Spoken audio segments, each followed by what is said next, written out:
ಈ ಎಡಹಳ್ಳಿ ಇಂಗಳಿಗೆ ಇದು ಪಾವನ ಕ್ಷೇತ್ರ ಯಾಕೆ ಆಯಿತು ಅಂತಂದ್ರೆ ಬಹುತೇಕ ಆ ಹಿಂದೆ 1400 ವರ್ಷ ಏನು ಬದುಕಿದ್ರಲ್ಲ ಅಡವಿಸಿದ್ದೇಶ್ವರ ಮಹಾಸ್ವಾಮಿಗಳು ಬಹುತೇಕ ನನಗನ್ನಿಸ್ತದ ಈ ನೆಲದೊಳಗೆ ಎಲ್ಲರ ಅವ್ರ ಹಾದು ಹೋಗಿರ್ಬೇಕು. ಅವರು ಇಲ್ಲಿ ನಡೆದಾಡ್ಯಾರಂತ ತಿಳ್ಕೊಂಡನ ಈ ನೆಲ ಇವತ್ತು ಪುಣ್ಯಕ್ಷೇತ್ರ ಆಗ್ಯದ. ಪುಣ್ಯಾತ್ಮರೇ, ನೀವೆಲ್ಲ ಅಂಥ ಕ್ಷೇತ್ರದೊಳಗೆ ಹುಟ್ಟಿದವರು. ಈಗ ನೀವು ನೋಡ್ತೀರಲ್ಲ ದಿವಸ ಟಿ ವಿಯೊಳಗೆ ನಡೆದದಲ್ಲ ಈಗ ಯುದ್ಧ, ಅದ್ಯಾವುದೋ ಹಾರ್ಮೋಜ್ ಸಲುವಾಗಿ ಯುದ್ಧ ನಡೆದದಲ್ಲ. ದಿವಸ ಯಾರ ಮನೆ ಮ್ಯಾಗ ಬಾಂಬ್ ಬೀಳ್ತಾವೋ ಹೇಳಕ್ಕೆ ಬರಂಗಿಲ್ಲ, ಎಷ್ಟು ತೊಂದರೆ ಆಗುತ್ತದೋ ಹೇಳಕ್ಕೆ ಬರಂಗಿಲ್ಲ. ಮತ್ತು ಅಂಥಲ್ಲಿ ನಮ್ಮನ್ನು ದೇವರು ಹುಟ್ಟಿಸಿದ್ದಂದ್ರೆ ಏನು ಮಾಡ್ತಿದ್ರಿ? ದಿನ ಸಾವು, ದಿನ ನೋವು, ದಿನ ದುಃಖ, ದಿನ ಕಷ್ಟ ಅಲ್ಲಿ. ಆದ್ರೆ ಇಲ್ಲಿ ಯಾರ ಭಯನೂ ಇಲ್ಲ ನೋಡ್ರಿ. ನಿರ್ಭಯವಾಗಿ ನಿಮ್ಮ ಮನೆಯೊಳಗೆ ನೀವು ಆರಾಮ ಊಟ ಮಾಡಿ ಮುಂಜಾನೆನ ಹೇಳ್ತನಪ್ಪ ಅನ್ನೋ ಭರವಸೆ ಇಟ್ಟು ನೀವು ಮಲ್ಕೋತೀರಿ ಅಂದ್ರೆ, ಮುಂಜಾನೆನ ಎದ್ದ ಹೇಳ್ತನಂತಕ್ಕಂಥ ಭರವಸೆಯನ್ನಿಟ್ಟು ನೀವು ಮಲ್ಕೋತೀರಿ ಅಂದ್ರೆ ಇದಕ್ಕೆ ಕಾರಣ ಯಾರು ಅಂತಂದ್ರೆ ಆ ಅಡವೇಶ್ವರ ಮಹಾಸ್ವಾಮಿಗಳ ಒಂದು ಕೃಪಾ ಆಶೀರ್ವಾದವೇ ಕಾರಣ. ನಾವೆಲ್ಲ ಇಂಥ ಕ್ಷೇತ್ರದೊಳಗೆ ಹುಟ್ಟಿವಂತ ತಿಳ್ಕೊಂಡಾನ. ತಾವೆಲ್ಲ ಬಸವ ಜಯಂತಿಯ ನೈಮಿತ್ಯವಾಗಿ ಅನೇಕ ವರ್ಷಗಳ ಪರ್ಯಂತರವಾಗಿ ಅನೇಕ ಶರಣರ, ಸಂತರ, ಮಹಾತ್ಮರ, ಮಹಾನುಭಾವರ ಚರಿತ್ರೆಗಳನ್ನು ತಾವೆಲ್ಲ ಕೇಳ್ತಾ ಬಂದಿರಿ. ಪೂಜ್ಯ ಚಂದ್ರಶೇಖರ ಮಹಾಸ್ವಾಮಿಗಳು ಈ ಅವಳಿ ಗ್ರಾಮದಲ್ಲಿ ಭಾಳ ದೊಡ್ಡ ವಿಜೃಂಭಣೆಯ ಜಾತ್ರೆಯನ್ನು ಮಾಡ್ತಾರೆ ಪೂಜ್ಯ ಅಪ್ಪಾಜಿಯವರು. ಈ ನಮ್ಮ ನಾಡಿನ ಜನ, ಈ ನಮ್ಮ ಭಾಗದ ಜನ ಪ್ರವಚನವನ್ನು ಕೇಳಿ ತಮ್ಮ ಬದುಕನ್ನು ಸಾರ್ಥಕತೆ ಮಾಡಿಕೊಳ್ಳಲಿ ಅಂತ ತಿಳ್ಕೊಂಡು 11 ದಿನಗಳ ಪರ್ಯಂತರವಾಗಿ ನಿರಂತರ ಅನೇಕ ಮಹಾತ್ಮರನ್ನು ಕರೆಸಿ ತಮ್ಮೆಲ್ಲರಿಗೆ ಮಹಾತ್ಮರ ಪರಿಚಯವನ್ನು ಮಾಡಿಕೊಡ್ತಾರೆ ನೋಡ್ರಿ. ಅವ ಬಹುತೇಕ ನಿಮ್ಗೆ ಗೊತ್ತಿರಬೇಕು, ಮನ್ಯಾಗ ಇರದೇ ಇರತಕ್ಕಂಥ ಮಾನಸಿಕ ನೆಮ್ಮದಿ, ಸುಖ, ಸಂತೋಷ ಅದು ಎಲ್ಲಿ ಸಿಗುತ್ತದಂತಂದ್ರೆ ಅದು ಇಂತಹ ಮಠದ ಜಾಗದಾಗ ಮಾತ್ರ ಸಿಗುತ್ತದೆ, ಬಿಟ್ಟರೆ ಬೇರೆ ಎಲ್ಲೂ ಸಿಗಂಗಿಲ್ಲ. ಅದರ ಸಲುವಾಗಿ ನಿಮ್ಮ ಸಂತೋಷದ ಸಲುವಾಗಿ, ನಿಮ್ಮ ಸುಖದ ಸಲುವಾಗಿ ಅಪ್ಪಾಜಿಯವರು 11 ದಿನ, ಅದು ಈ ವರ್ಷ ಶರಣರ ಚರಿತಾಮೃತ, ಮಹಾತ್ಮರ ಚರಿತಾಮೃತ, ಸಂತರ ಚರಿತಾಮೃತ ಈ ವರ್ಷ ತಾವೆಲ್ಲ ಕೇಳ್ಬೇಕಂತ ತಿಳ್ಕೊಂಡು ಅಪ್ಪಾಜಿಯವರು ಹೇಳ್ಯಾರ. ಅದರ ಜೊತೆಗೆ ಮತ್ತೇನಪ್ಪ ಅಂತಂದ್ರೆ ನಮ್ಮ ಜನ ಎಲ್ಲ ಶರಣರ, ಸಂತರ, ಮಹಾತ್ಮರ ಚರಿತ್ರೆಗಳನ್ನು ಕೇಳ್ಯಾರ್ರಿ. ಅದರ ಜೊತೆಗೆ ಒಂದಿಷ್ಟು ಮಹಾಭಾರತದ ಪ್ರಸಂಗಗಳನ್ನು ಹೇಳ್ರಿ ಅಂತ ತಿಳ್ಕೊಂಡು ಪೂಜ್ಯ ಅಪ್ಪಾಜಿಯವರು ಕೂಡ ಅಪ್ಪನೆಯನ್ನು ಪಡಿಸಿದ್ದಾರೆ. ಪುಣ್ಯಾತ್ಮರೇ, ನಮ್ಮ ಬದುಕು ಸಾರ್ಥಕತೆ ಆಗಬೇಕಾಗಿತ್ತಂದ್ರೆ ನಮಗೆ ಬಹುತೇಕ ಮಹಾತ್ಮರು ಆಗಾಕ ಬರ್ತದನೋ ಇಲ್ಲೋ ಗೊತ್ತಿಲ್ಲ, ನಮಗೆ ಮಹಾತ್ಮರ ಆಗಾಕ ಬರ್ತದನೋ ಇಲ್ಲೋ ಗೊತ್ತಿಲ್ಲ. ಆದ್ರೆ ಮಹಾತ್ಮರ ಚರಿತಾಮೃತವನ್ನು ಕೇಳಿ ಆದರೂ ನಾವು ಮಾಡಿರ್ತಕ್ಕಂಥ ಪಾಪವನ್ನು ಒಂದಿಷ್ಟು ಕಡಿಮೆ ಮಾಡ್ಕೋಬೇಕು. ನಾವು ಮಾಡಿದ ಪಾಪ ಎಷ್ಟಾಗ್ಯದ ಅಂತಂದ್ರೆ ಆ ತಕಡ್ಯಾಗ ಒಂದು ಕಡೆ ಪಾಪ ಇಟ್ಟು, ಯಾರು ಮಂದಿ ಮಾಡಿದ್ದಲ್ರಿ ನಾ ಹೇಳೋದು, ಮತ್ತು ನಾವು ಮಾಡಿದ ಪಾಪನ ಒಂದು ಕಡೆ ತಕಡ್ಯಾಗಿಟ್ಟು ಎಷ್ಟು ಕಿಲೋ ಆಕತ್ತ ಕಲ್ಲು ತಗೊಂಡು ಹಚ್ಚಿದ್ರೆ ಕಲ್ಲ ಸಾಲಂಗಿಲ್ಲ, ತಕಡಿನ ಹೇಳಂಗಿಲ್ಲ. ಒಂದು ಕಡೆ ತಕಡ್ಯಾಗ ಕಲ್ಲ ಹಿಡಿಸಂಗಿಲ್ಲ, ಎಷ್ಟು ಕಲ್ಲು ಇಟ್ಟರೂ ತಕಡಿ ಸಾಲಂಗಿಲ್ಲ. ಅಂದ್ರೆ ಇದರ ಅರ್ಥ ಏನು? ಅಷ್ಟು ಪಾಪ ಮಾಡೀವಿ ನಾವೆಲ್ಲ. ಮುಂಜಾನೆ ಎದ್ದು ಕೂಡಲೇ ಪಾಪದ ಬುದ್ಧಿಯಿಂದನೇ ಹೇಳ್ತೀವಿ ನಾವೆಲ್ಲ. ಮುಂಜಾನೆ ಎದ್ದು ಕೂಡಲೇ ನಾವು ಪಾಪದ ಬುದ್ಧಿಯಿಂದಾನೇ ಹೇಳ್ತೀವಿ ನಾವು. ಮತ್ತು ಊರು ದೇವರಿಗೆ ಸುತ್ತ ಹಾಯ್ತೀವಿ, ಯಪ್ಪ ನಮಗೆ ಒಳ್ಳೇದು ಮಾಡೋ ದೇವ್ರ, ನಮಗೆ ಚಲೋ ಮಾಡೋ ದೇವ್ರ. ಹೆಂಗೆ ಚಲೋ ಮಾಡ್ತಾನ್ರಿ ಅವ?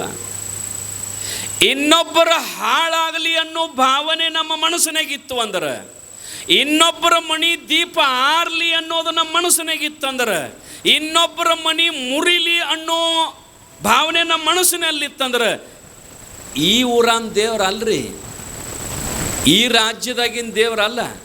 ನೀ ಯಾವ ರಾಜ್ಯ ಯಾವ ದೇಶದ ದೇವರಿಗೆ ಹೋದರೂ ಏನೂ ಕೆಲಸ ಇಲ್ಲ, ಏನೂ ಆಗಂಗಿಲ್ಲ. ಯಾಕಂದ್ರೆ ದೇವರ ಏನು ನೋಡ್ತಾನಂತಂದ್ರೆ ನಮ್ಮ ಒಳಗಿನ ಮನಸ್ಸು ನೋಡ್ತಾನ್ರಿ ಇವ. ನಮ್ಮ ಒಳಗಿನ ಮನಸ್ಸು ನೋಡಿ ನಮಗೆ ಆರೋಗ್ಯವನ್ನು ಕೊಡ್ತಾನೆ, ನಮಗೆ ಒಳ್ಳೆಯದು ಮಾಡ್ತಾನೆ. ಈಗ ನೀವು ಆರಾಮ ತಪ್ಪಿತ್ತಂದ್ರೆ ಎಲ್ಲಿ ಹೋಗ್ತೀರಿ? ಆರಾಮ ತಪ್ಪಿತ್ತಂದ್ರೆ ಜ್ವರ ಬಂದು ಅಥವಾ ಕೆಮ್ಮು ಹತ್ತು ಅಥವಾ ಇದು ಹತ್ತು, ಒಟ್ಟು ಏನಾರ ಹತ್ತು ತಿಳ್ಕೊರಿ. ಹತ್ತುದಲ್ಲ ಮತ್ತಿದು ಇದು ಐತಂದ್ರೆ ಏನಾರ ಹತ್ತುದನ. ಇದು ಶರೀರ ಐತಂದ್ರೆ ಇದು ರೋಗದ ಆಗರ ಅಂತ ಬರದಾರ ನಿಜಗೊಂಡ್ರು. ಇದು ಆರಾಮ ತಪ್ಪಿತ್ತು ಅಂದ್ರೆ ಎಲ್ಲಿಗೆ ಹೋಗ್ತೀರಿ? ಖಾನಾವಳಿಗೆ. ಏನ್ರಿ ಸ್ವಾಮಿ ಖಾನಾವಳಿಗೆ ಮಾತಾಡ ಆರೋಗ್ಯ ಹದಿಗಡ್ಸಕ್ಕೆ ಹೋಗ್ಬೇಕನ್? ಆರಾಮ ತಪ್ಪಿತ್ತಂದ್ರೆ, ಈ ಶರೀರದ ಆರಾಮ ತಪ್ಪಿತ್ತು ಅಂದ್ರೆ ಎಲ್ಲಿ ಹೋಗ್ತೀರಿ ಅಂದ್ರೆ ಡಾಕ್ಟ್ರ್ ಹತ್ತಕ್ಕೆ ಹೋಗ್ತೀರಿ. ಡಾಕ್ಟ್ರ ಸಾಹೇಬ್ರ ನನಗೆ ಭಾಳ ಕೆಟ್ಟ ಆರಾಮ ತಪ್ಪ್ಯದ ರೀ, ಒಟ್ಟು ಆರಾಮ ತಪ್ಪ್ಯದ ರೀ, ಅಲ್ಲಿ ಚುಚ್ಚಾಕತ್ತದ ರೀ, ಇಲ್ಲಿ ನೋವಾಗ್ಯದ ರೀ, ಹೆಂಗಾರ ಮಾಡಿ ನಮಗೆ ಆರಾಮ ಮಾಡ್ರಿ ಅಪ್ಪ ಅಂತ ತಿಳ್ಕೊಂಡು ಡಾಕ್ಟ್ರ್ ಹತ್ತಕ್ಕೆ ಹೋಗ್ತೀರಿ. ಈ ಶರೀರದ ಆರೋಗ್ಯ ತಪ್ಪಿತ್ತಂದ್ರೆ ಡಾಕ್ಟ್ರ್ ಹತ್ತಕ್ಕೆ ಹೋಗ್ತೀರಿ. ಮನಸ್ಸಿನ ಆರೋಗ್ಯ ತಪ್ಪಿತ್ತಂದ್ರೆ ಎಲ್ಲಿ ಹೋಗ್ತೀರಿವ? ನೀವು ಅಂತಿರ್ಬೇಕು, ಮನಸ್ಸಿಗೆ ಹೆಂಗೆ ಆರೋಗ್ಯ ತಪ್ತದ ರೀ ಸ್ವಾಮಿ? ಅದಕ್ಕೇನು ದಾಡಿ ಆಗ್ತದ? ಮನಸ್ಸಿಗೆ ಸೋಮ ಕೂತದ ಒಳಗೆ, ಅದಕ್ಕೇನಾಗ್ತದ ಅಂತ ನೀವು ಅಂತಿರ್ಬೇಕು. ಅದಕ್ಕೆ ಆದದ್ದು ನೋವ ಅಥವಾ ರೋಗ ನಿಮಗೆ ಗೊತ್ತಾಗಂಗಿಲ್ಲ. ಅದು ಯಾವಾಗ ಗೊತ್ತಾಗುತ್ತದಂದ್ರೆ ಇಲ್ಲಿ ಮಹಾತ್ಮರ ಹತ್ತಿರ ಬಂದ್ರೆ ಮಾತ್ರ ನಿಮಗೆ ಗೊತ್ತಾಗುತ್ತದೆ. ನೀವು ಮಹಾತ್ಮರ ಹತ್ತಕ್ಕೆ ಬರ್ತೀರಿ, ದೇವ್ರ ಹತ್ತಕ್ಕೆ ಬರ್ತೀರಿ, ಎದ್ರ ಸಲಗೆ ಬರ್ತೀರಿವ? ಯಪ್ಪ ನನ್ನ ಗಂಡ ಮಾತು ಕೇಳವಲ್ಲ ನೋಡ್ರಿ, ಅದಕ್ಕೆ ಬರವ್ರಿ ಇವರು. ನನ್ನ ಸೊಸಿ ಮಾತು ಕೇಳುವಳು ನೋಡ್ರಿ, ನಾ ಹೇಳ್ದಂಗೆ ಕೇಳುವಳು ನೋಡ್ರಿ, ನಮ್ಮ ಮಗನ ಮದುವೆ ಆಗ್ಬೇಕು ನೋಡ್ರಿ, ನಮ್ಮ ಮಗಳ ಮದುವೆ ಆಗ್ಬೇಕು ನೋಡ್ರಿ, ಒಟ್ಟು ನಾ ದುಡಿಲಾರ್ದ ಸಾಹುಕಾರ ಇಂಥದಕ್ಕೆ ಬರ್ತೀರಿ ದೇವರಿಗೆ ಬೇಡ್ಕೊಳಕ್ಕೆ, ಮಹಾತ್ಮರ ಹತ್ತೀರ. ಮತ್ತು ನಮ್ಮ ಮನ್ಯಾಗ ಭಾಳ ಕಾಡಾಕತ್ತದ ನೋಡ್ರಿ. ನೀವೆಷ್ಟು ಕಾಡಾಕತ್ತೀರಿ ಮೊದಲು ಅದನ್ನು ನೋಡಲ್ಲ. ನಿಮ್ಮ ಮನ್ಯಾಗ ಕಾಡಾಕತ್ತೈತೆ ಅಂತ ದೇವ್ರಿಗೆ ಬರ್ತೀರಿ, ಮಹಾತ್ಮರಿಗೆ ಬರ್ತೀರಿ, ಮಹಾತ್ಮರ ಹತ್ತಕ್ಕೆ. ನಿಮ್ಮದು ನೀವ ವಿಚಾರ ಮಾಡ್ರಿ, ನಾ ಮನ್ಯಾಗ ಗಂಡನ ಎಟ್ಟು ಕಾಡಾಕತ್ತೀನಿ, ನಾ ಮನ್ಯಾಗ ಸೊಸಿನ ಎಟ್ಟು ಕಾಡಾಕತ್ತೀನಿ, ನಾ ಓಣ್ಯಾಗ ಮಂದಿನ ಎಟ್ಟು ಕಾಡಾಕತ್ತೀನಿ. ಇದನ್ನು ವಿಚಾರ ಮಾಡಿವ್ರಿ ನಾವು? ಇಲ್ಲ. ಗಂಡಗೂ ಕಾಡ್ತೀವಿ, ಮಕ್ಕಳಿಗೂ ಕಾಡ್ತೀವಿ. ನಾವು ಕಾಡೋದು ಗೊತ್ತಾಗೋದಿಲ್ಲ, ನಮ್ಮ ಮನ್ಯಾಗ ಕಾಡ್ತದಂತ. ನಮ್ಮ ಮನ್ಯಾಗ ಒಬ್ಬೊಬ್ಬರು ಹೆಣ್ಮಕ್ಳು ಹೆಂಗಿರ್ತಾರ್ರಿ ಅವ, ಈ ಊರನವ್ರಲ್ಲ ಅಲ್ರ, ಮತ್ತು ಬೇರೆ ಊರನವ್ರು. ನೀವು ಇದು ಮೊದಲನೇ ದಿವಸ ನೀವು ಒಟ್ಟು ಇನ್ನು 11 ದಿವಸ ತನಕ ನಾ ಏನೇ ಹೇಳಿದ್ರು ಈ ಊರಂದ ಒಟ್ಟು ತಿಳ್ಕೊಬೇಡ್ರಿ ನೀವು. ಯಾಕಂದ್ರೆ ನಾ 11 ದಿವಸ ಇಲ್ಲೇ ಇರ್ಬೇಕಲ್ರಿ. ಮತ್ತು 11 ದಿವಸ ಇಲ್ಲೇ ಇರ್ಬೇಕಂದ್ರೆ ನಾ ಏನೇ ಹೇಳಿದ್ರು ಬೇರೆ ಊರಂದ ಹೇಳ್ತೇನೆ ರೀ. ಮತ್ತು ನೀವು ಅಂದಿರಿ ಬೇರೆ ಊರಾಗ ಹೋಗಿ ನಮ್ಮ ಊರಿಂದ ಹೇಳ್ತೇನೆ ಸ್ವಾಮಿ ಅಂತ ಹಿಂಗೆ ಅಂದಿರಿ. ಮತ್ತು ನಿಮ್ಮ ಊರಿಂದ ಒಟ್ಟ ಎಲ್ಲಿ ಹೇಳಂಗಿಲ್ಲ, ನಿಮ್ಮ ಊರಿಂದ ಒಟ್ಟ ಎಲ್ಲೂ ಹೇಳಂಗಿಲ್ಲ.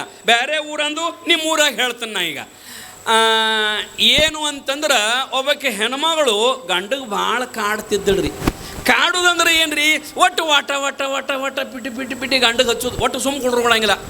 ನನಗಾದ ಬೇಕು, ನನಗಿದು ಬೇಕು, ನನಗೆ ಹಂಗೆ ಮಾಡದಿ, ನನಗೆ ಹೆಂಗೆ ಮಾಡದಿ, ನನಗಾದು ಮಾಡಬೇಕಾಗಿತ್ತು, ನನಗೆ ಒಟ್ಟು ಊಟ ಸದೇ ಮಾಡಿಕೊಡಂಗಿಲ್ಲ ರೀ ಗಂಡಗ.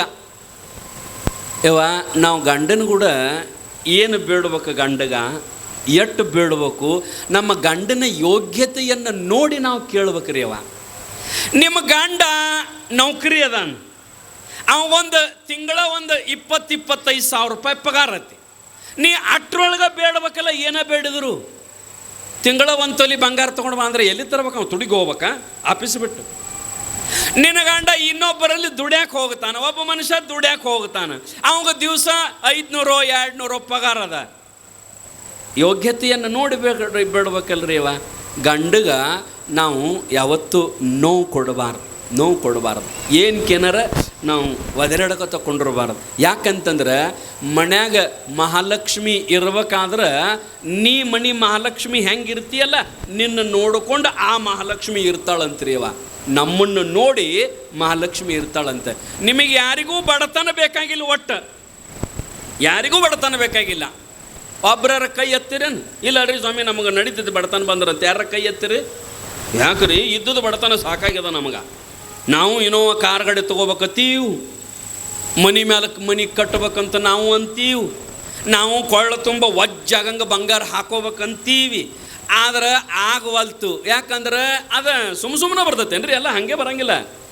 ಒಂದು ದುಡಿಬೇಕು, ಇಲ್ಲ ಅಂದ್ರೆ ಭಗವಂತ ಕೊಡಬೇಕು, ಹಾಗೆ ಬರಂಗಿಲ್ಲ. ಎಲ್ಲರಿಗೂ ಬೇಕಂತೀರಿ, ಆದ್ರೆ ಅದು ಸಿಗಂಗಿಲ್ಲ. ಯಾರಿಗೂ ದುಃಖ ಬೇಕಾಗಿಲ್ಲ, ಸುಖಾಣೆ ಬೇಕಾಗ್ಯದ, ಆದ್ರೆ ಅದು ಬರಂಗಿಲ್ಲ. ಆ ಹೆಣ್ಮಗಳು ಗಂಡಗೆ ಊಟ ಮಾಡುವಾಗ, ಕುಂತಾಗ, ನಿಂತಾಗ, ಮಕ್ಕೊಂಡಾಗ, ಒಟ್ಟು ಏನಾರ ಹಂಗೆ ಹೇಳಕ್ಕೆನ. ಅದಕ್ಕೆ ಈ ನಮ್ಮ ಶರಣರು ನೋಡ್ರಿ ನೀವು, ಒಟ್ಟು ಗಂಡ್ಮಕ್ಳು ಮನೆಯಾಗಿರೋದು ಕಡಿಮೆ ನೋಡ್ರಿ. ಒಟ್ಟು ಮುಂಜಾನೆ ಎದ್ದು ಕೂಡಲೇ ಕೆಲಸ ಐತೆ ಅಂತ ತಿಳ್ಕೊಂಡು ಹೊರಗೆ ಬಂದು ಬಿಡ್ತಾವೆ. ಕೆಲಸ ಇರಲಿ ಬೇಕಾದ್ರೆ ಬಿಡಲಿ, ಜಳಕ ಮಾಡಿ ನಾಷ್ಟ ಮಾಡಿ, ಕೆಲಸ ಇರಲಿಲ್ಲ ಅಂದರೂ ಬಂದು ಎಲ್ಲಾರ ಕಟ್ಟಿಗೆ ಮಾತಾಡ್ಕೊತ ಕೊಂಡಿರ್ತಾರೆ ರೀ. ಯಾಕಂದ್ರೆ ನಿಮ್ಮದು ಕಿಟಿ ಮಾಡ್ರಿ ಅವ ಹುಡುಗರದು, ಮನ್ಯಾಗ ಆಯಿದು, ಮನ್ಯಾಗ ಮುತ್ಯಾಂದು, ಹೆಂತಿದು ಕಿರಿಕಿರಿ ಭಾಳ ಹತ್ತತ್ತೇಳಿ ನಮ್ಮ ಶರಣರು ದೂರ ಬಂದು ಆರಾಮ್ ಕಟ್ಟಿಗೆ ಮಾತಾಡ್ಕೊತ ಕೂತು ಬಿಡ್ತಾರೆ. ಮಧ್ಯಾಹ್ನ ಊಟಕ್ಕೆ ಬರ್ತಾರೆ ರೀ. ಊಟ ಆತಂದ್ರೆ ಬರೋಬರಿ ಇತ್ತಂದ್ರೆ ಮನ್ಯಾಗ ಮಕ್ಕೋತಾರೆ, ಇಲ್ಲಾಂದ್ರೆ ಇಲ್ಲಿ ಅಡ್ಯಾಪನ ಕಟ್ಟಿಗೆ ಬಂದು ಆರಾಮ್ ಮಕ್ಕೊಂಡು ಮತ್ತೆ ಚಂಜಿಗೆ ಬರ್ತಾವೆ.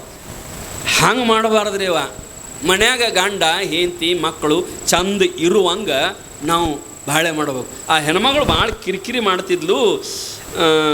ಒಂದು ದಿವಸ ಯಾರ್ದೋ ಮದುವೆ ಇತ್ತು ರೀ, ಸಂಬಂಧಿಕರದು. ಗಂಡ ಹೆಂಡತಿ ಇಬ್ಬರು ಕೂಡೇ ಹೋಗ್ಬೇಕಾಗಿತ್ತು. ಮದುವೆ ಹೋಗ್ಬೇಕಾಗಿತ್ತು. ಆಕಿ ಡ್ರೆಸ್ ಮಾಡ್ಕೊಳಕತ್ತಿಳು. ಆಗು ಅದ್ರದನ ನೋಡು, ಮದುವೆಗೆ ಹೋಗ್ಬೇಕಣ, ಈಗ ನಿನ್ನ ಕೂಡ ಬರ್ಬೇಕು. ಅಲ್ಲಿ ಮದುವೆಗೆ ಎಲ್ಲರೂ 10,000 ರೂಪಾಯಿ ಪೀತಾಂಬರು ಉಟ್ಕೊಂಡ ಬಂದಿರ್ತಾರೆ. ನೋಡಿ ನಂದೇಟತಿ 500 ರೂಪಾಯಿದು. ಇದಕ್ಕೂ ಚಾಲೂನ ಅವ ಹಣಿ ಬಿಡ್ಕೊಂಡವ. ನೀ ಮದುವೆಗೆ ಬರ್ತೀಯವ ಅಲ್ಲೇ ಅಂದ. ನಿಂದ್ರಿ ಬರ್ತಾನತ್ ಒಳಗೆ ಇದ್ದದ್ದು ಸೀರೆ ಉಟ್ಕೊಂಡು ಬಂದು ಗಾಡಿ ಮ್ಯಾಗ ಕೂತ್ಲು. ಅವ ಗಾಡಿ ಹೊಡ್ಕೊಂಡು ಹೊಂಟ. ಹೋಗುವಾಗ ಮತ್ತೆ ಗಾಡಿ ಮ್ಯಾಗ ಹಂಗೆ ಸಣ್ಣಂಗೆ ಹಚ್ಚಿದ್ರ ರೀ. ಅಲ್ಲಿ ಮದುವೆಗೆಲ್ಲ ಬಂದವರೆಲ್ಲರೂ ಕೊಳ್ಳಾಗ ಡಾಗಿನ ಹಾಕೊಂಡು ಬಂದಿರ್ತಾರೆ. ಆನಂತರ ಕೈಯಾಗ ಪಾಟ್ಲಿ ಬಳಿ ಹಾಕೊಂಡು ಬಂದಿರ್ತಾರೆ. ಯಾರು ಉಂಗುರ ಇಟ್ಕೊಂಡು ಬಂದಿರ್ತಾರೆ. ನೋಡು, ನಿನ್ನ ಆಗಿ ಏನು ಕಂಡನ್ಯ, ಏನು ಕೊಳ್ಳಾಗೈತೆ, ಏನು ಕೈಯಾಗೈತೆ, ಏನು ಕಿವಿಯಾಗೈತೆ, ಏನು ಬಾಯಾಗಿರಂಗಿಲ್ಲ. ಅದು ಒಮ್ಮೆ ಲಾಸ್ಟ್ ಅದು ಬಾಯಾಗ ಏನು ನಿನ್ನ ಆಗಿ ಏನು ಕಂಡನ್ ನಾನು ನೋಡು ಅಂತ ತಿಳ್ಕೊಂಡು ಸೈಕಲ್ ಮೋಟ್ರ್ ಮ್ಯಾಗ ಕೂತಾಡ್ರೆ ಹಿಂದೆ ಮದುವೆಗೆ ಹೊಂಟಾರ. ಸಣ್ಣಂಗೆ ಚಾಲೂನ ಪಿಟಿ ಅವ ಕೇಳಿ ಹಂಗೆ ಸೈಕಲ್ ಮೋಟ್ರ್ ಮದುವೆಗೆ ಹೋಗ್ಬೇಕಂತ ಬೇರೆ ಊರಿಗೆ ಹೊಡಿತಿದ್ದ. ಆ ಗುಂಗಣ್ಯಾಗ ಮುಂದೊಂದು ರೋಡ್ ಬ್ರೇಕ್ ಬತ್ರಿ. ಈಕಿ ಒದರಾಟದೊಳಗೆ ಗುಂಗನೊಳಗೆ ಹಂಗೆ ಏನು ಹೊಂಟಿದ್ದಲ್ಲ, ಅದು ಪಾಪ ಬ್ರೇಕ್ ಹೆಚ್ಚಕಲಿಲ್ಲ, ಸ್ಲೋ ಮಾಡಲಿಲ್ಲ, ದಡಲ್ಲಂತೂ ಜಿಗಿಸಿದ, ಹಿಂದಿಂದ ಬಿತ್ತರಿ. ಎಂಥವು ತಳಗ ಕೂತ್ಲ ಪಾಂಡ್ರವನ್ಗತೆ ಏನು ಬಿದ್ದಳು. ಅದು ಪಾಪ ಬೀಳ್ಗುಡ್ದ ಏನಾತ್ರಿ. ಮತ್ತು ಸೈಕಲ್ ಮೋಟ್ರ್ ಮ್ಯಾಗಿಂದ ಒಂದು ಹಿಂದರ ಬೀಳ್ಬೇಕಾರೆ ಎಲ್ಲಾರ ಮುಂದರ ಬೀಳ್ಬೇಕು. ತಪ್ಪಿ ಮುಂದೆ ಬಿದ್ದಳಿಕಿ ಬಾಯಿ ಮೋತಿ ನೆಲಕ್ಕೆ ಬಡಿತರಿ. ಅದು ಬಡಿಗುಡ್ದ ಏನಾತಂದ್ರೆ ಒಂದಿಟ್ಟ ತುಟಿ ಇಟ್ಟು ಕಚ್ಚಾತ್ರಿ. ಅದು ಒಂದಿಟ್ಟ ಭಾಳ ಕಚ್ಚಾತು, ರಗತ್ ಬರಕಾಯ್ತು. ಅರೆ ಅಂದವನ ಮತ್ತು ಪಾಪ ಗಂಡ ಹೆಂಡ್ತಿನ ಸೈಕಲ್ ಮೋಟ್ರ್ ಮ್ಯಾಗ ಕುಂಡಿಸ್ಕೊಂಡು ಮದುವೆಗೆ ಹೋಗಲಿಲ್ಲ ರೀ, ದವಾಖಾನಿಗೆ ಹೋದ. ದವಾಖಾನಿಗೆ ಹೋಗಿ ಒಳಗೆ ಕಳಿಸಿದ. ಡಾಕ್ಟ್ರಿಗೆ ನೋಡ್ರಿ ಅಟ್ಟು ಭಾಳ ಕಚ್ಚಾಗ್ಯದ ರೀ, ನನ್ನ ಹೆಂಡತಿಗೆ ಒಟ್ಟು ತೊಂದರೆ ಆಗಬಾರ್ದು ನೋಡ್ರಿಪ್ಪ ಅಂಥೇಳಿ ಡಾಕ್ಟ್ರ್ ಕೈ ಮುಗಿದು ಒಳಗೆ ಕಳಿಸಿದ. ಅವ ಡಾಕ್ಟ್ರ್ ಒಳಗೆ ಹೋಗಿ ನೋಡಿ ಬಂದು ಹೊರಗೆ ಗಂಡಗಂದ, ಇಲ್ಲ ಒಂದಿಟ್ಟು ನಿಮ್ಮ ಹೆಣ್ಮಕ್ಳದು ಅದು ತುಟಿ ಸ್ವಲ್ಪ ಜೋರ ಹರಿದದು, ಅದಕ್ಕೆ ಆ ತುಟಿಗೆ ಹೊಲಿಗೆ ಹಾಕಬೇಕಾಗ್ಯದ ಅಂತ ಡಾಕ್ಟ್ರ್ ಅಂದ. ಇವೇನಂದ್ರಿ, ಆ ಹೊಲಿಗೆ ಹಾಕ್ತೀರಿ, ಎಡ್ಡಕ್ಕೂ ಕೂಡೆ ಹಾಕಿಬಿಡ್ರಿ ಅಂದ ಅವ ಗಂಡ. ಎಡ್ಡಕ್ಕೂ ಕೂಡೆ ಹಾಕಿಬಿಡ್ರಿ. ಹಂಗೆ ಹಾಕಕ್ಕೆ ಬರಂಗಿಲ್ಲ, ಎಡ್ಡಕ್ಕೂ ಕೂಡೆ ಮ್ಯಾಗಿಂದ ಒಂದ ಆಗ್ಯದ. ಮ್ಯಾಗಿಂದ ಒಂದ ಆಗಲಿ, ನೀವು ಕೆಳಗಿಂದು ಕೂಡೆ ಹಾಕಿಬಿಡ್ರಿ, ಅದು ಎಕ್ಸ್ಟ್ರಾ ಚಾರ್ಜ್ ಆದ್ರೆ ನಾವು ಕೊಡ್ತೀವಿ, ನೀವೇನು ತೊಂದರೆ ಮಾಡ್ಕೋಬೇಡ್ರಿ ಅಂದಂತಾವು. ಕಾರಣ ಏನು ಅಂತಂದ್ರೆ, ನಮ್ಮ ಮನ್ಯಾಗ ನಾವು ಗಂಡ ಹೆಂಡತಿ ಮಕ್ಕಳು ಶಾಂತಿಯಿಂದ ಇರ್ಬೇಕ್ರಿ. ಈ ಪುರಾಣ ಪ್ರವಚನ ಮಹಾತ್ಮರದು ಯಾಕೆ ಕೇಳ್ಬೇಕಂತಂದ್ರೆ, ಮನ್ಯಾಗ ಪ್ರೇಮದಿಂದ ಪ್ರೀತಿಯಿಂದ ವಿಶ್ವಾಸದಿಂದ ನಾವು ಇರಬೇಕು. ಮಹಾತ್ಮರ ಚರಿತಾಮೃತವನ್ನು ನಾವೇನು ಕೇಳಕತ್ತೀವಲ್ಲ, ಶರಣರ ಚರಿತಾಮೃತವನ್ನು ನಾವೇನು ಕೇಳಕತ್ತೀವಲ್ಲ, ಈ ಶರಣರು ಸಂತರು ಹೆಂಗೆ ಬದುಕಿದ್ರು ಅನ್ನುವುದನ್ನು ಕೇಳಿ ನಮ್ಮ ಮನೆಯನ್ನು, ನಮ್ಮ ಬದುಕನ್ನು ನಾವು ಸುಂದರವಾಗಿ ಕಟ್ಟಿಕೊಳ್ಬೇಕನ್ನೋ ಉದ್ದೇಶದಿಂದ ನಾವು ಮಹಾತ್ಮರ ಶರಣರ ಚರಿತಾಮೃತವನ್ನು ಕೇಳಬೇಕು. ಬಹುತೇಕ ನಮಗೆ ಮಹಾತ್ಮರು ಸಂತರು ಶರಣರು ಆಗಕ್ಕೆ ಬರ್ತದೋ ಇಲ್ಲೋ ಗೊತ್ತಿಲ್ಲ, ಆಗಕ್ಕೆ ಬರ್ತದ. ಆಗದೇ ಇದ್ದರೂ ಅವರ ಬದುಕನ್ನು ನೋಡಿ, ಅವ್ರು ಹೆಂಗೆ ಬದುಕ್ಯಾರ ಅನ್ನೋದು ನೋಡಿ, ಅವ್ರದ್ದು ಕೇಳಿ ಸಾಧ್ಯ ಆದರೆ ನಮ್ಮ ಬದುಕನ್ನು ಒಂದಿಷ್ಟು ಔರಂಗ ಕಟ್ಕೋಬೇಕು. ನಮ್ಮ ಬದುಕನ್ನು ಕೂಡ ಒಂದಿಷ್ಟು ಔರಂಗ ಕಟ್ಕೋಬೇಕು. ಸಂತರು ಶರಣರು ಚರಿತ್ರೆ ಯಾಕೆ ಕೇಳ್ತೀವಂತಂದ್ರೆ ಅವರು ಜೀವನದೊಳಗೆ ಇನ್ನೊಬ್ಬರಿಗೆ ಒಟ್ಟು ಕೆಟ್ಟು ಬಯಸಿಲ್ರಿ. ಅವರು ತಮ್ಮದನ ಹಾಳು ಮಾಡ್ಕೊಂಡಾರ. ನಿಮ್ಗೆ ಗೊತ್ತಿರ್ಬೇಕು, ಶರಣರಂತ ಯಾರಿಗಂತಾರ್ರಿ? ಶರಣರ ಚರಿತಾಮೃತ ನಾವು ಕೇಳ್ತೀವಿ, ಸಂತರ ಚರಿತಾಮೃತವನ್ನು ನಾವು ಕೇಳ್ತೀವಿ. ಆದರೆ ಸಂತರು ಶರಣರು ಅಂತ ಯಾರಿಗಂತಾರ ಗೊತ್ತದೇನ್ರಿ? ಯಾರಿಗಂತಾರ್ರಿ ಸ್ವಾಮಿ ಶರಣರಂತ ಯಾರಿಗಂತಾರಂದ್ರೆ ದಿಪ್ಪಂಗಿ 3 ಬಟ್ಟು ವಿಭೂತಿ ಹಚ್ಚಿದವರು, ಕೊಳ್ಳಾಗ ರುದ್ರಾಕ್ಷಿ ಹಾಕಿದವರು, ಪುರಾಣ ಪ್ರವಚನ ಕೇಳ್ತಿರ್ತಾರೆ, ದೇವರು ದಿಂಡ್ರು ಅಂತ ಏನಿರ್ತಾರಲ್ಲ ಅವ್ರಿಗೆ ಅಂತ ನಾವು ಶರಣರಂತೀವ್ರಿ ಸಂತರಂತೀವ್ರಿ ಅಂತ ನೀವು ಅನ್ಬೋದು. ವಿಭೂತಿ ಹಚ್ಚಿದ್ರೆ ಬರೀ ದೊಡ್ಡ ಶರಣರು ಆಗಂಗಿಲ್ಲ ರೀ, ಸಂತರಾಗಕ್ಕೆ ಬರಂಗಿಲ್ಲ. ಕೊಳ್ಳಾಗ ರುದ್ರಾಕ್ಷಿ ಅಟ್ಟ ಹಾಕಿದ್ರೆ ಸಂತರಾಗಕ್ಕೆ ಬರಂಗಿಲ್ಲ. ಸಂತರಂತ ನಿಜವಾಗಿ ಯಾರಿಗಂತಾರಂದ್ರೆ ಭಾಳ ಕಷ್ಟದ ರೀ ಸಂತರಂತ ಹೇಳಿಸ್ಕೊಳ್ಳೋದು. ನಮ್ಮ ಭಾಗದೊಳಗೆ ಸಂತ ಅಂತ ನಾವು ಯಾರಿಗಂತ ಕರಿತಿದ್ದೀವಿ ಅಂತಂದ್ರೆ ನೀವೆಲ್ಲ ಕೇಳಿರಿ, ಈ ನಾಡಿನೊಳಗೆ ಈ ಕಲಿಯುಗದ ಸಂತ ಅಂತ ಯಾರಿಗಂತೀವಂತಂದ್ರೆ ಬಿಜಾಪುರದ ಜ್ಞಾನ ಯೋಗಾಶ್ರಮದ ಸಿದ್ದೇಶ್ವರ ಮಹಾಸ್ವಾಮಿಗಳಿಗೆ ನಾವೆಲ್ಲ ಸಂತರು ಅಂತ ಕರಿತಿದ್ದೀವಿ. ಸಿದ್ದೇಶ್ವರ ಮಹಾಸ್ವಾಮಿಗಳಿಗೆ ಸಂತರಂತ ಯಾರಿಗಂತಾರಂತಂದ್ರೆ, ಶರಣರಂತ ಯಾರಿಗಂತಾರಂತಂದ್ರೆ ಸ್ವಂತಕ್ಕೆ ಏನೂ ಇರಬಾರ್ದು ನೋಡ್ರಿ, ಅವ್ರು ನಿಜವಾದ ಸಂತರು, ಅವ್ರು ನಿಜವಾದ ಸಂತರು, ಅವ್ರು ನಿಜವಾದ ಮಹಾತ್ಮರು. ಈಗ ನೀವು ಹಿಂದೆ ನೋಡ್ತೀರಿ, ಈ ಶರಣರ ಈ ಶ್ರೀಮಠದ ಒಡೆಯರು ಪೂಜ್ಯ ಅಪ್ಪಾಜಿಯವರ ಪೂರ್ವದಲ್ಲಿರ್ತಕ್ಕಂಥ ನಮ್ಮ ಅಜ್ಜಾರು ಅವ್ರು ಹೆಂಗಿದ್ರಂತಂದ್ರೆ ಒಂದು ನಯ್ಯ ಪೈಸೆ ಯಾರಿಂದನೂ ಬೇಡದವರಲ್ಲ, ಯಾರಿಂದನೂ ಬೇಡದವರಲ್ಲ. ಇದ್ದದ್ರೊಳಗೆ ಭಕ್ತರನ್ನು ಉದ್ಧಾರ ಮಾಡ್ಕೊಂತ ಹೆಂಗಿದ್ರು ಅದ ನಿಟ್ಟಿನೊಳಗನೆ ನಮ್ಮ ಅಪ್ಪಾಜಿಯವರು ಕೂಡ ಯಾರಿಗೂ ಎಂದು ಹಿಂಗಪ್ಪ ಅಂತ ಎಂದೂ ಕೇಳಂಗಿಲ್ಲ. ನಿಮ್ಮ ಮಠ ಅದ, ನೀವೇನು ಮಾಡಿದ್ರು ನಿಮಗೆ ಸಲ್ತದಂತ ತಿಳ್ಕೊಂಡು ಹೆಂಗೆ ಅಪ್ಪ ಅವ್ರು ಅಂತಾರಲ್ಲ, ಇಂಥವರಿಗೆ ನಾವು ನಿಜವಾದ ಸಂತರು ಅಂತ ಕರಿತೀವಿ. ಸುಮ್ಮನೆ ಎಲ್ಲರಿಗೂ ಸಂತರು ಶರಣರು ಅಂತ ಅನ್ನಂಗಿಲ್ಲ. ಇನ್ನು ಶಾಸ್ತ್ರೀಯವಾಗಿ ನಾವು ಸಂತರಂತ ಯಾರಿಗೆ ಅನ್ನಬೇಕು ಅಂತಂದ್ರೆ ಭಗವದ್ಗೀತಾ ಹೇಳ್ತದೆ. ಯಾರಿಗೆ ಸಂತರು ಅನ್ನಬೇಕು ಅಂದ್ರೆ ದುಃಖೇಶು ಅನುದ್ವಿಗ್ನಮನಃ ಸುಖೇಶು ವಿಗತ ಸ್ಪೃಹ ವೀತರಾಗ ಭಯಕ್ರೋಧ ಸ್ಥಿತದಿರ್ ಮುನಿ ರುಚ್ಯತೆ. ಇಂಥವ್ರಿಗೆ ಮುನಿ ಅನ್ನಬೇಕು, ಇಂಥವ್ರಿಗೆ ನಿಜವಾದ ಸಂತರು ಅನ್ನಬೇಕು. ಯಾರು ಅಂತಂದ್ರೆ ಯಾರಲ್ಲಿ ಒಟ್ಟು ದುಃಖ ಇಲ್ಲ ನೋಡ್ರಿ, ಅಥವಾ ದುಃಖ ಬಂದಾಗ ಆ ದುಃಖವನ್ನು ಸಮಾಧಾನದಿಂದ ಸ್ವೀಕಾರ ಮಾಡಬೇಕು. ನನಗೆ ಇಷ್ಟು ದುಃಖ ಬತ್ತಪ್ಪ ಅಂತ ಅಳ್ಕೋಂತ ಕುಂಡಿರಬಾರ್ದು, ಅಂಥವ್ರಿಗೆ ಸಂತರ ಅನ್ನಂಗಿಲ್ಲ. ಯಾರಿಗೆ ಸಂತರಂತಾರಂದ್ರೆ ಸುಖ ಬಂದಾಗ ಹಿಗ್ಗಬಾರ್ದು. ಯಾರಿಗೆ ಶರಣರಂತಾರಂತಂದ್ರೆ ಸುಖ ಬಂದಾಗ ಹಿಗ್ಗಬಾರ್ದು, ದುಃಖ ಬಂದಾಗ ಕುಗ್ಗಬಾರ್ದು. ಎರಡೂ ಬಂದಾಗ ಒಂದೇ ರೀತಿ ಯಾರಿರ್ತಾರಲ್ಲ ಅವರು ನಿಜವಾದ ಸಂತರು. ಒಂದು ಪ್ರಸಂಗ ಹೇಳ್ತೀನಿ ನಾನು ನಿಮಗೆ. ಒಂದು ಗಿಡ ಇತ್ತಂತ, ಇಂಥದ್ದು ಗಿಡದ ಮ್ಯಾಗ ಒಂದು ಸಣ್ಣದೊಂದು ಗುಬ್ಬಿ, ಒಂದು ಪಕ್ಷಿ ಒಂದು 4 ತತ್ತಿ ಹಾಕಿತ್ತು. ಪಾಪದು 4 ತತ್ತಿ ಹಾಕಿತ್ತು. ಆ ತತ್ತಿಗಳನ್ನು ತೊಡೆ ದಿವಸ ಕಾವು ಕೊಟ್ಟು ಮರಿ ಮಾಡಿತ್ತು. ಒಂದು ಗುಬ್ಬಿ ಒಂದು 4-5 ಮರಿ ಮಾಡಿತ್ತದು.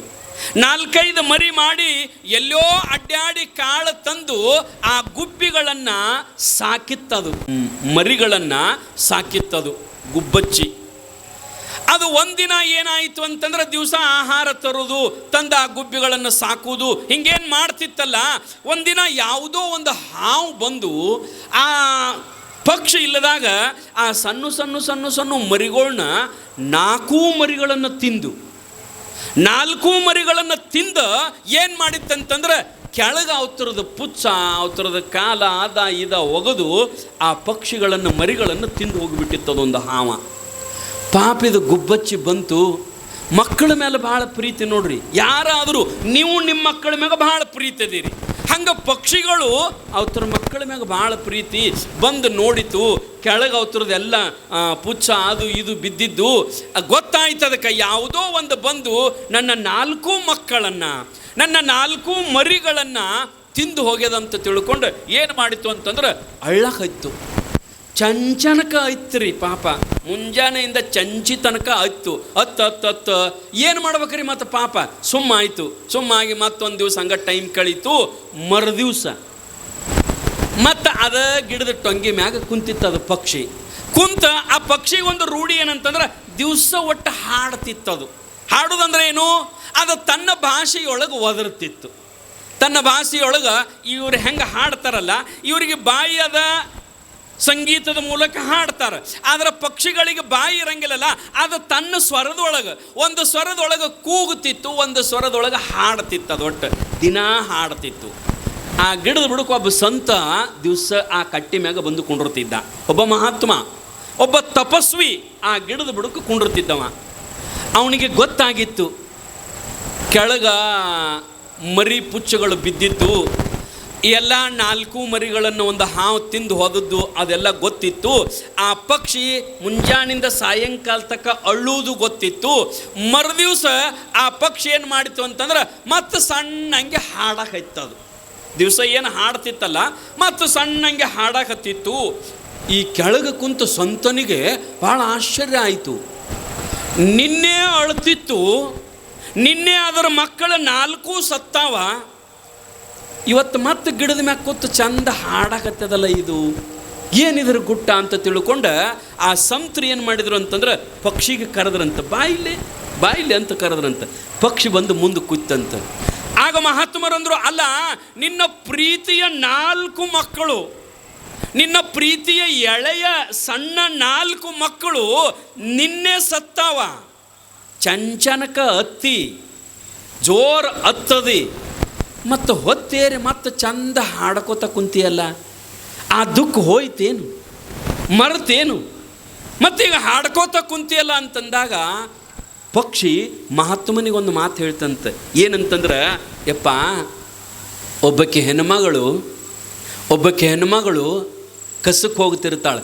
ಪಕ್ಷಿ ಹೇಳಕೈತಂತು ಮಹಾತ್ಮನಿಗೆ, ಒಬ್ಬಕ್ಕೆ ಹೆಣ್ಮಗಳು ಇನ್ನೊಬ್ಬರಲ್ಲಿ ಸಾಹುಕಾರಲ್ಲಿ ದುಡ್ಯಾಕೆ ಹೋಗ್ತಿರ್ತಾಳೆ. ಆಕೆವಿ 2 ಸಣ್ಣ ಮಕ್ಕಳಿರ್ತಾವೆ.